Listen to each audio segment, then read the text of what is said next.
Hello and welcome to uh, College and Career Ready Night. I am Roger Guy. I'm with Career Discovery, and we have with us from Michael Right? Undine Lundin, right? from Lagat.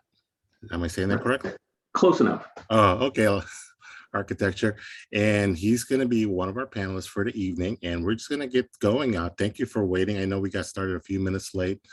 Um, but I'm going to have Michael kind of take our lead here.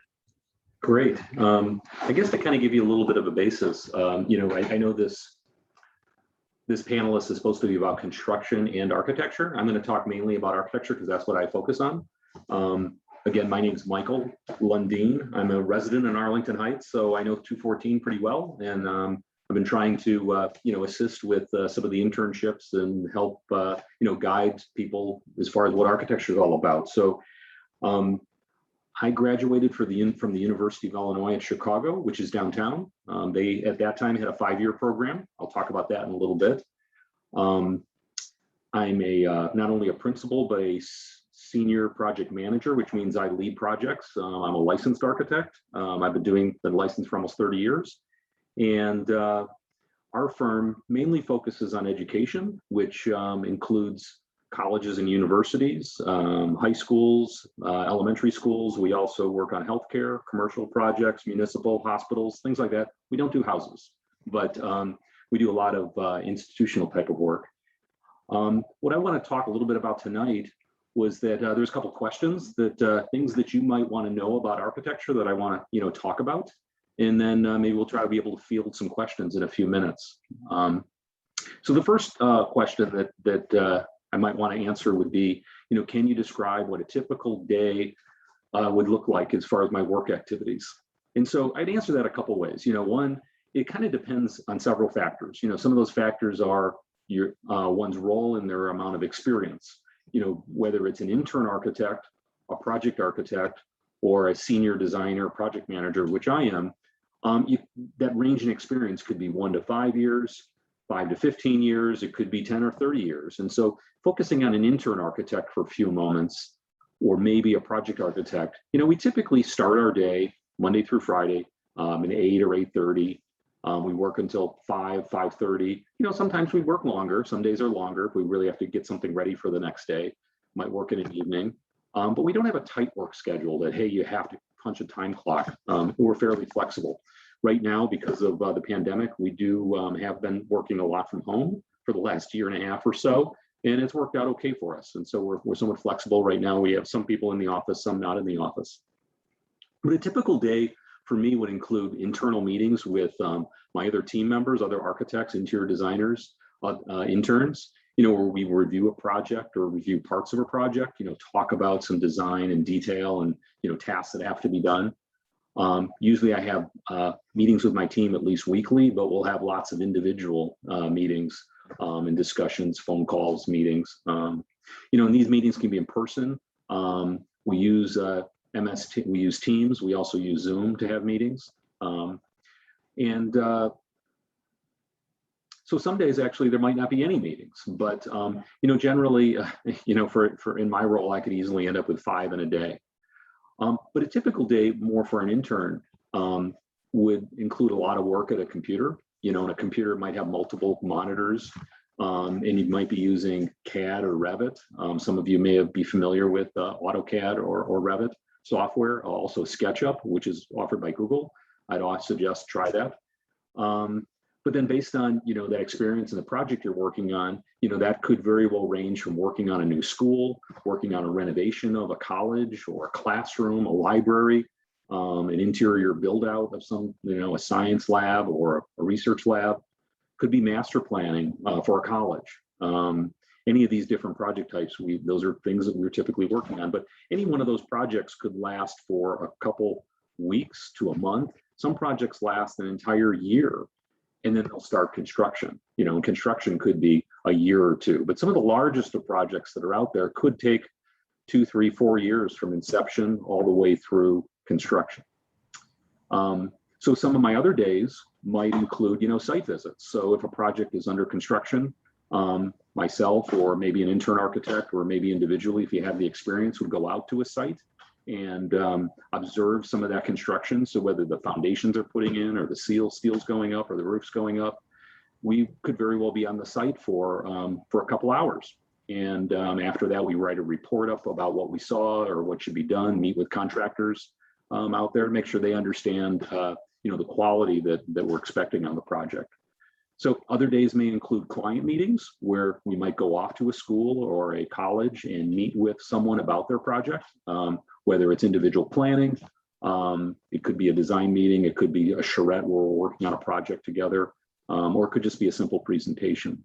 But that's a typical day that I have 5 days a week. So that would have been the first question.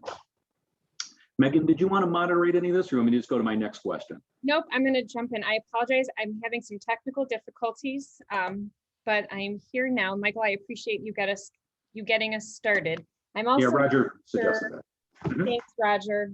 Thanks, Michael. Yes, and I think we're missing Michael Carey, so hopefully he's not having technical difficulties too. So did we have it? I'm guessing we didn't. Roger, did you have a chance to talk through the pathway itself? No, I haven't. So I don't know if you have that, or you want me to share my screen. If you could share your screen, that would be great. And I can give everybody a little bit of background on our pathway. Give me a sec. Awesome.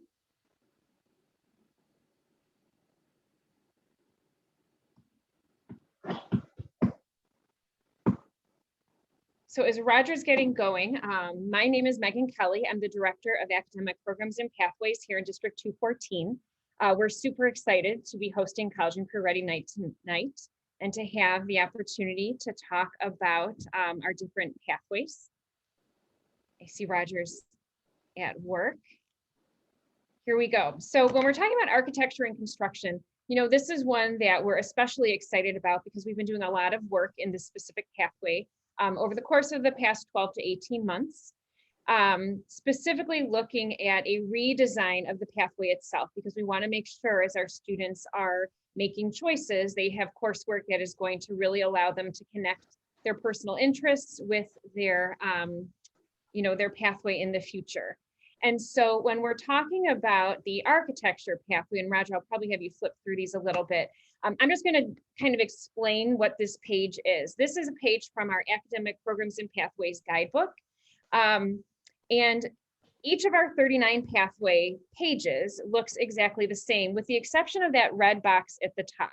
So I'm going to talk about the bottom part first. If you go from top to bottom, English through PE, those are the graduation requirements. So every student in District 214 has to meet those graduation requirements by the time they finish their 4th year.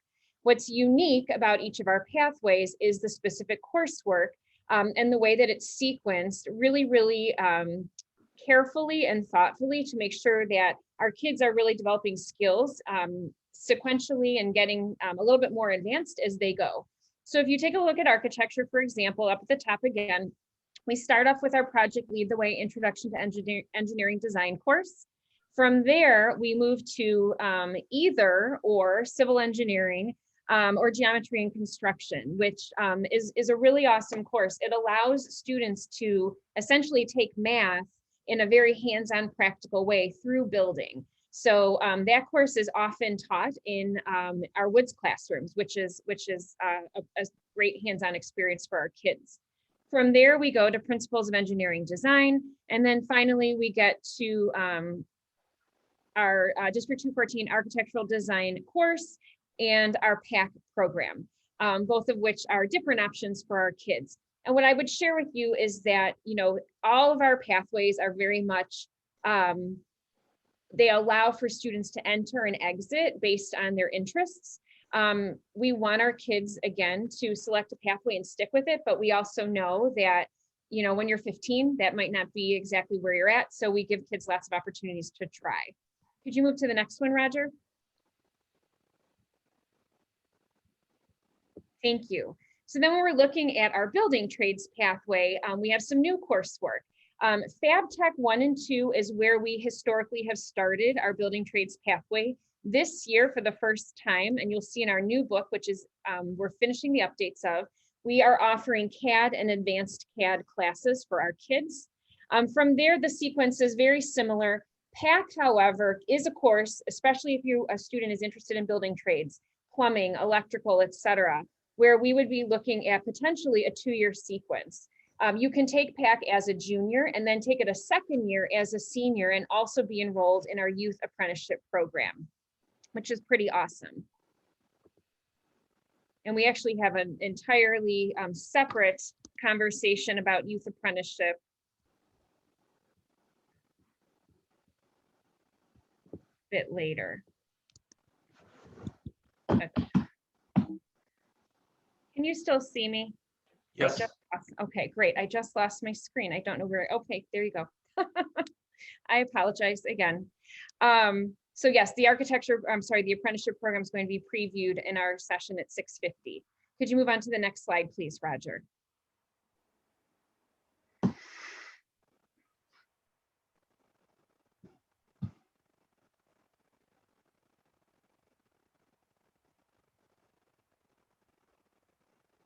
Okay.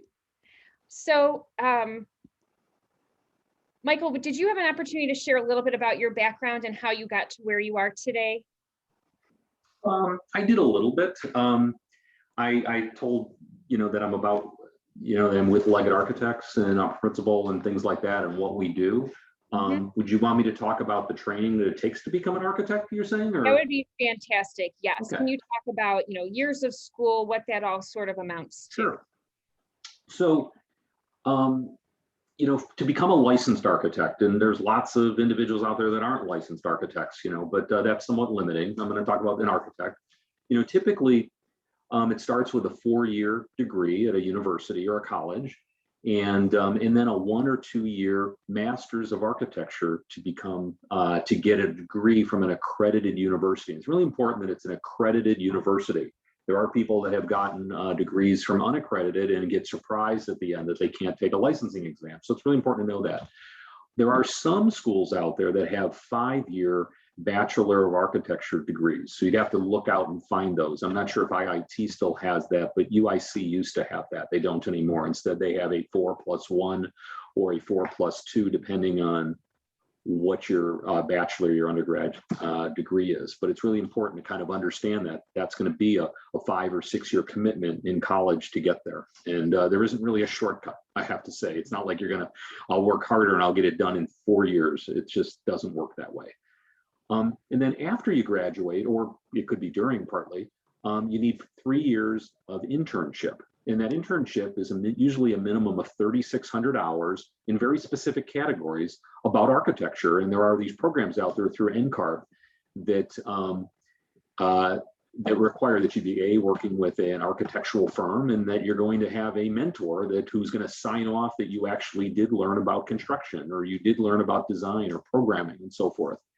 And then once you complete that 3 years apprenticeship, you have the opportunity to sit for your architectural registration exam. And it's a series of I would say they're difficult tests, that have many facets that range from construction to solving design issues. There's code issues, there's different systems that you need to learn about. It's changed over the years, but currently there's 6 main exams and you have to pass all of those. And you can take like 1 per month if you want to. You take them over a year or so. And they're referred to as the ARE 5.0 right now. And different states have different tests, but generally NCARB is a national group. California is one that's different because they have earthquakes and so forth. So they have some other tests and so forth. And so NCARB is the National Council of Architectural Registration Boards. So you can look on their website and they'll also tell you this information. And then to get a job in an architectural field, minimally you would need is a 4-year degree. Now, I must say we do take on interns every now and then. If there's a really good student that over their summer, they might come and work for us. And we've done that lots of times. However, generally I would say to get a real job that you're going to be, getting paid for, you would want a 4-year degree minimally. Wouldn't be able to sit for the exam yet, but you could, that would then get you working for a little while, whether you go back to college or however you do that.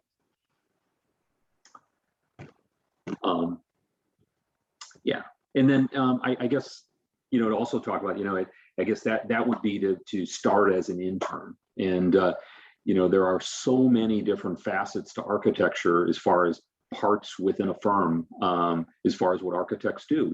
Some from the most purest form are designers and design buildings or structures and so forth. But also within that, there's all kinds of other things you learn about. You learn about the actual construction on how it goes together, where you're out in the field looking at that. We have others that specialize in building types. It could be healthcare. You could specialize in science facilities. You could specialize in train stations. There's so many different facets. And then even, focusing on how our documents go together. And I won't get into detail of that today, but, putting together, doing a design is one thing, but putting together documents to actually build it is another thing, which, it needs to meet codes, building codes, that is, and be constructible. It needs to be on budget, and it needs to be the project that somebody wants to build. So.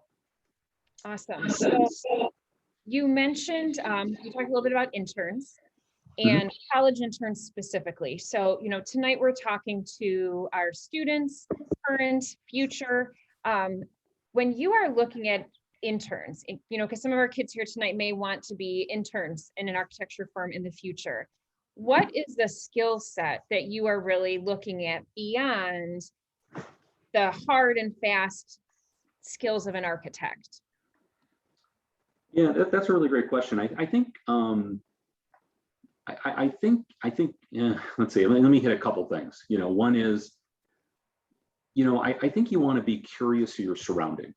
I'd start there, how things are built, how are things put together. If you're curious on, what makes the building stand up, why you have windows on that side of the building versus another, just being curious and interested in learning, I think is a really good start. Another would be is to learn how to draw. Whether you're drawing with Google SketchUp, some sort of electronic program, there's probably lots of them out there and they don't even cost anything. You just download them on your computer. I'd say learn how to do that. It helps you learn how to think, how to take, something you're seeing and use your fingers and, put it into a computer. I think that's something.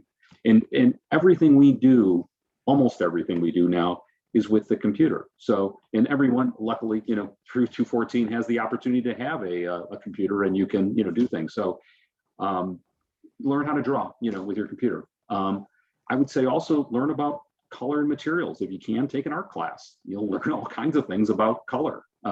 Learn how to communicate, whether taking classes relating to speech, presentations, writing, drawing, being able to communicate is a key thought. And that translates to anything you do in life. But I would say, especially architecture, if even if you're one of the best at drawing, if you can't communicate that to someone, you're gonna have a tough time.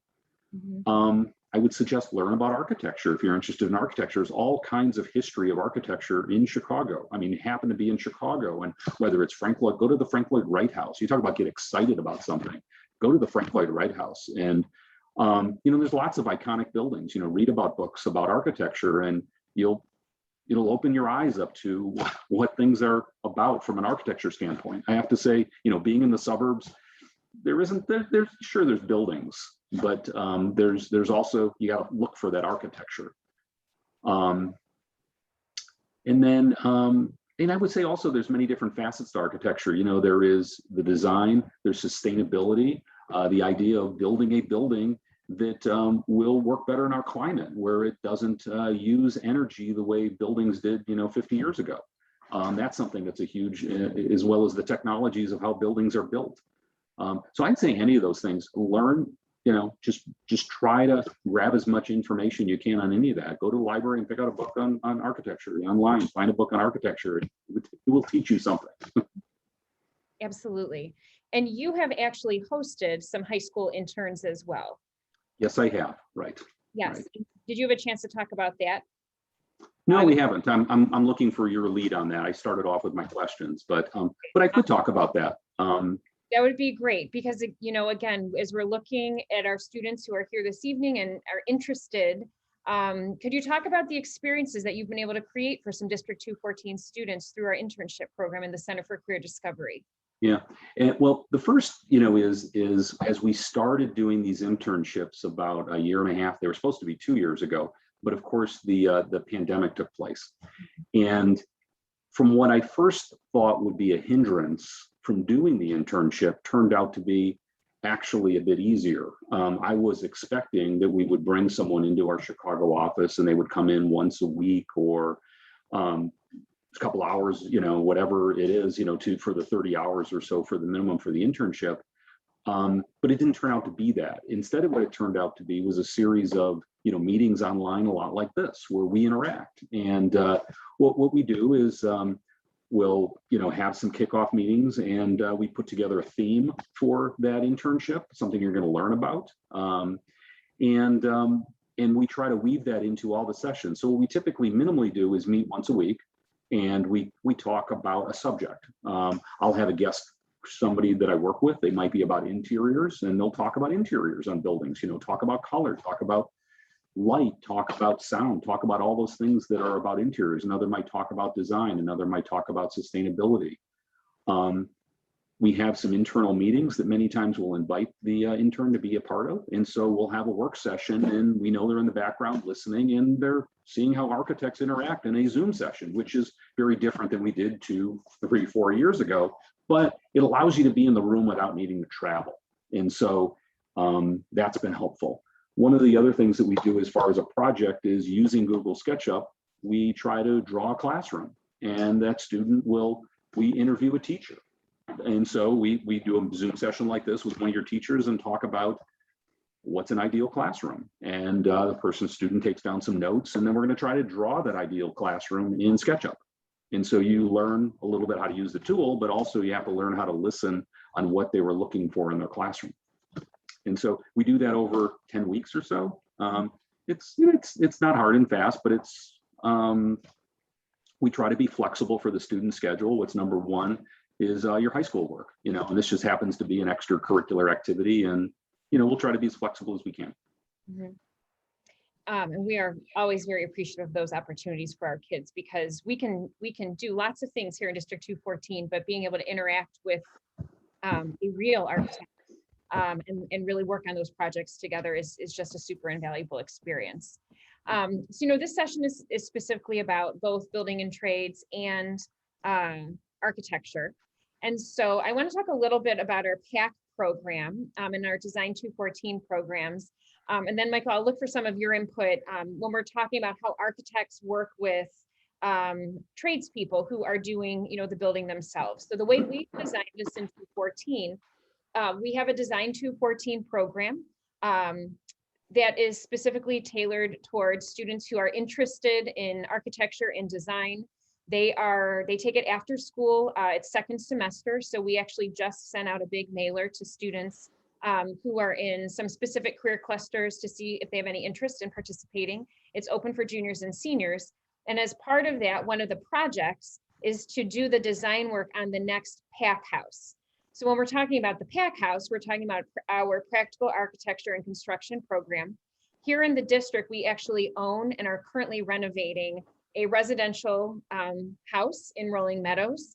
And we have about 40 students enrolled in PAC, 20 on A day and 20 on B day, and they are doing all of the work. So we have a wide range of student interests in both of those spaces. And what's great is for students who take both, who are involved in the design process and the build process, they really get to see their work from beginning to end. It comes to fruition through the PAC house. So our Design 214 students last spring actually designed the reno, and now it's being implemented. So, our kids right now are resetting windows at the house. They are residing the house. We just had a new roof put on the house. They did all the demolition inside, took down half of the wall. They're going to do all the finishing work. So, and as part of that, our kids earn dual credit through Triton College. They earn rough carpentry credit in the fall, and then they earn finished carpentry credit in the spring. So that's how we have really kind of grown and really kind of tried to connect those two pathways, because they are connected. So Michael, my question for you is, what does that look like for you or for an architect? What is the interplay or the connection between architects and the work they're doing in the design process, and then the build process itself. Do architects see it through to the end? Are they working directly with the people who are doing the building? How does that all kind of work and come together? Is it what we've done here, or are there some similarities? Well, let me kind of describe a typical scenario. Let's say for a school, we don't do a lot of residential architecture, so that might be different. But and I can visualize what that would be also. But our architects, from the beginning, those that are assigned in the design, whether they're trying to figure out the building code, they're doing the design, working on the construction documents, and the project gets to the point of construction, it's always that we have a same team of group that's with that. And then into construction, that architect is always part of that project. So we don't hand it off. And so they do have interaction with the contractors.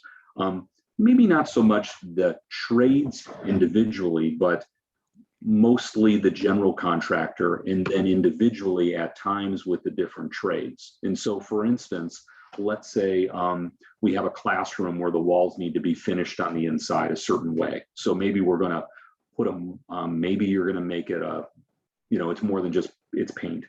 And so what we'll do is work with the contractor to make sure they understand what our expectations are, the finish of that wall, because maybe something's going to go on it, and then have them do a mock-up. And then we come out there with them and we talk about, hey, is this the level of finish that we expected? Because it could be very rough, it could be smooth, and depending whether it's rough or smooth and the type of paint that's going on it, it will, might look real shiny, or it might look kind of dull. It might, we may want it to be a type of wall where you can use markers on, so those are different types of finishes. And so we'll interact with the contractor along the way, first tell them what our expectations are, so they're not surprised at the end.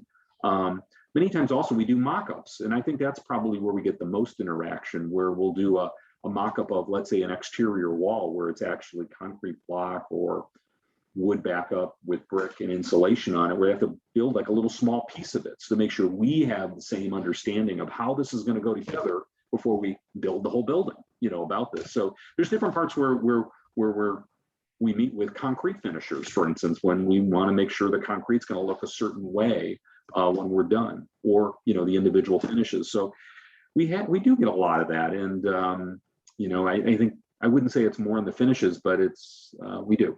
Mm-hmm. Okay, so how did you end up in this field? How did you come to architecture to where you're at today? What was your path to get to where you are? So got a couple thoughts.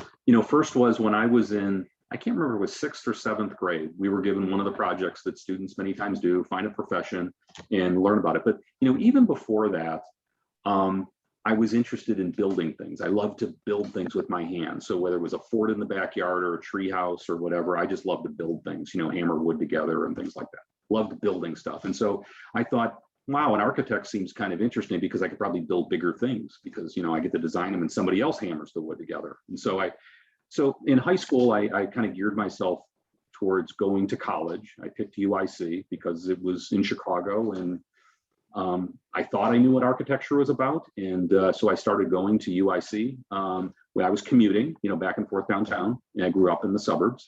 And I have to tell you, the first part of it, I struggled. And the reason I struggled was, wow, it was a lot harder than high school for me. And I don't mean to do that from a scare it away. I just mean the high school I was going to was very different than 214. I think 214 does a great job of preparing students for college. I really, really do.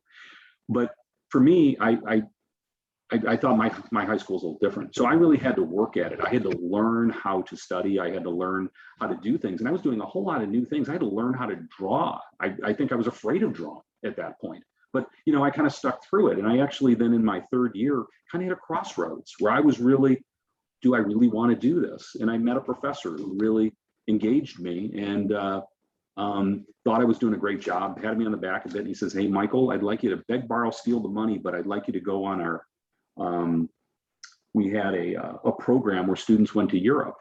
And I went to Europe. And went on for 12 weeks for a summer, went through France and Germany and Italy, and I fell in love with all of it. And I came back just totally energized about what architecture meant because I learned about the history of architecture. And I went on to do very, very well. I mean, you know, with what I did in school, because I was so energized. I had somebody also that was kind of guiding me. And I actually ended up working for him for a while. I was in college. So most people didn't have jobs, but I was lucky enough because maybe I was just really trying hard and he wanted somebody to come and work for him. So I was working downtown while I was, you know, in school. I graduated with of course, my degree. I had a 5-year degree, Bachelor of Architecture. And because I had worked as an intern ahead of time, I didn't have to do full 3 years. I only had to do 2. And I then took my licensing exam, continued. By then I had started to work for someone else downtown. I did a lot of loft renovation types of designs, things like that. And thought, you know what, the companies I was working for, though, weren't using CAD. They weren't using electronic means of drawing. And I wanted to go to a bigger firm. And so I found Leggett Architects. And that was almost 30 years ago.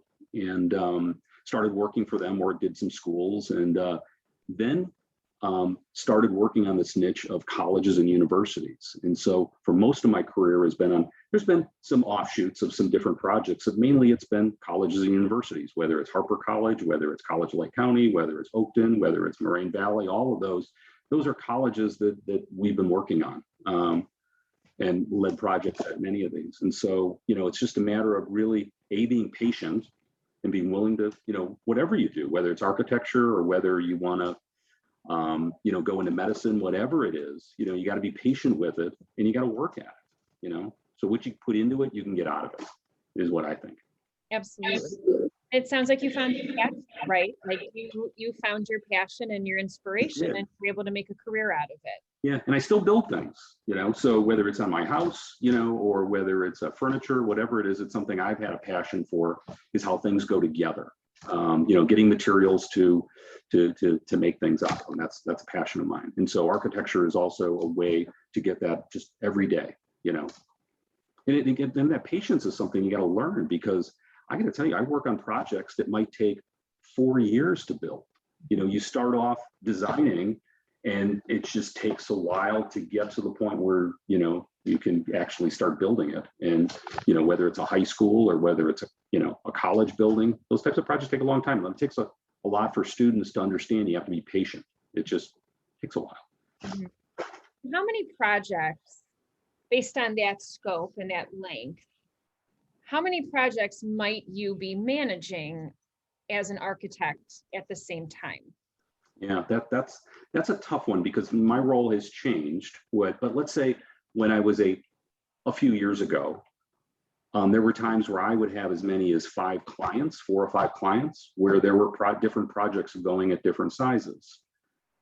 And I'm saying, like, maybe a science renovation going over here, maybe there's a school addition going on over here, maybe there's a roofing project going over here, you know, different things. But maybe there'd be somewhere between 5 and 10 projects at any different level.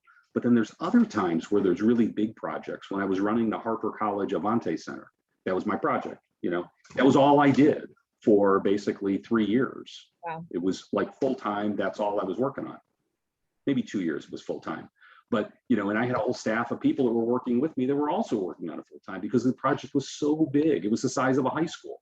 And so in that case, yeah, I was working on one project, but it was, you know, we were really working a lot of hours, and we were working because we wanted to make it a really great place. Mm-hmm. Absolutely. So in our last few minutes now, because our final session starts at 7:50, and we want to make sure people have time to hop from this Zoom to the next, to check out some of those capstone programs. Specifically for those of you who are here and interested in construction and building trades, I would recommend going to either the Design 214 presentation or the PAC presentation. You could probably do a little bit of each since everything's on Zoom. What parting words can you leave with our students and their families as they are getting ready to already register for courses for next year, thinking about their futures, thinking about how this is a pathway of interest to them, and they, you know, they have futures ahead of them, and, you know, dreams to pursue. As someone who clearly has had a very successful career, what can you share with our kids and their families this evening? I guess one is, I think you have to take a lot of those prerequisites there, don't fret over those, try to do the best you can in them because they are important. If you want to become an architect, you got to get through calculus. So whether you do it in high school or you have to do it in college, guess what? You got to get through calculus. And so, take advantage of anything that's offered at 214. I would first encourage that to get those college ready classes done. And then, try to find a passion along the way, that relates to architecture, whether it's learning about architecture, learning how to draw, learning how to build things. I think all those are important. Have something on the side that you're kind of doing that keeps you happy, that whether it's using your hands or your eyes or drawing, whatever it is. I would say that to me is get excited about something like that.